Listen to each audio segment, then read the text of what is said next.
The single development from this year that has brought the most joy to my heart is easily Coby White really starting to figure it out. He a representative of Hoop State, and I vividly remember him giving one of the premier high schools in my city an easy 50-piece. He absolutely racked in the accolades in high school, and he was a Tar Heel, really putting on in his one and only year. So it's been pretty easy for me to follow a solid little amount of his basketball career. All of that preceded him being the 7th pick in 2019. And I ain't gonna lie, it's been a pretty interesting journey so far. He was a highly inconsistent player through his first 4. And even this year, he ain't get off to the best start. But his years of development and the large absence of Zach LaVine have resulted in Coby making quite the leap this year. He's had one of the biggest points per game jumps this season at 10, as well as just showing a completely different level of play, consistently. That's the biggest difference. Cause in years past, yeah, you get the flashes. You know what I'm saying? He might have a good little stretch or something, but he could never really sustain it.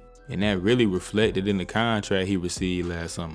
3 years for about 36 M's, which, funny enough at the time, was looked at as a decent deal for a decent player on a team that need all the help they can get. But it's quickly turned into a crazy bargain to be paying him at the level he playing at this year, only somewhere between 11 and 12 M's a season.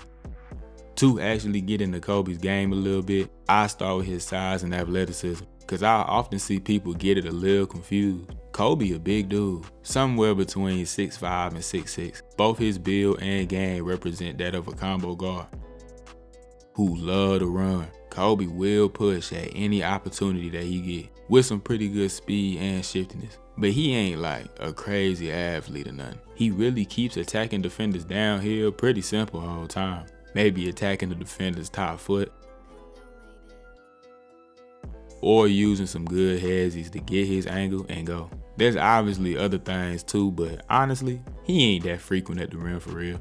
So yes, he is cool at slicing through defenses right now, but let's be real. His game revolves around the 3 ball. 40% on 7 attempts a game this year. And it's a real pretty shot, honestly. Phenomenal mechanics.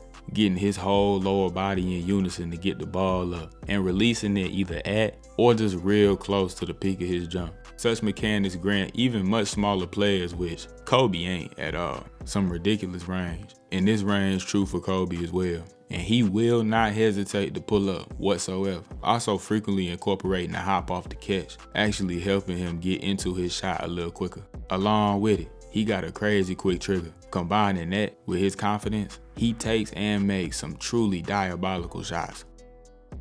Chicago has always used him a lot off the ball. Obviously, you know, due to their personnel and all. This year further up in both his catch and shoot attempts and percentage on threes. But he's also more than capable of creating his own separation, both outside and inside the arc, having plenty in the Duffy to go to. Something to notice how on balance he always is. Regardless of the move or how far he may step back, he will always get back on balance to get into his shot.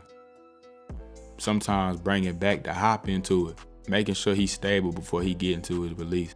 And as a passer, Coby has continued to improve as his ball handling opportunities have increased. He's made strides in regards to his vision and overall passing IQ, especially off pick and rolls, taking time to really see the flow and make the right read, which ain't always just barreling downhill for a lay. The patience and strength he's added as he's continued to fill out his body has worked wonders and helped turn him into a real good overall playmaker.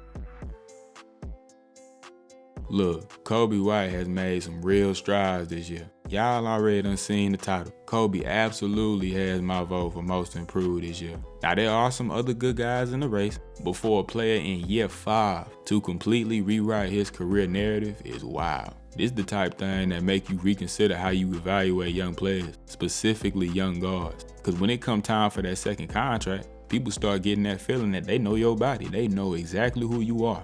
Your career arc is set. Yeah, it's year 5, but Coby's still only 23 years old. And even though Chicago seems absolutely directionless at the moment, they potentially have found him another quality piece to build around if they so choose to do that. I hope y'all enjoyed this one. It is a little overdue, I ain't gonna lie, but it is what it is. If you did enjoy it though, leave me a little like, subscribe to the channel, drop any kind of comments you got. Let me know if y'all agree with me thinking Coby should get most improved this year, or if you do think it should go to one of these other couple guys in the race. Y'all make sure y'all tap in with my social medias. I'll link them in the description and all that. And I'ma see y'all soon in the next one.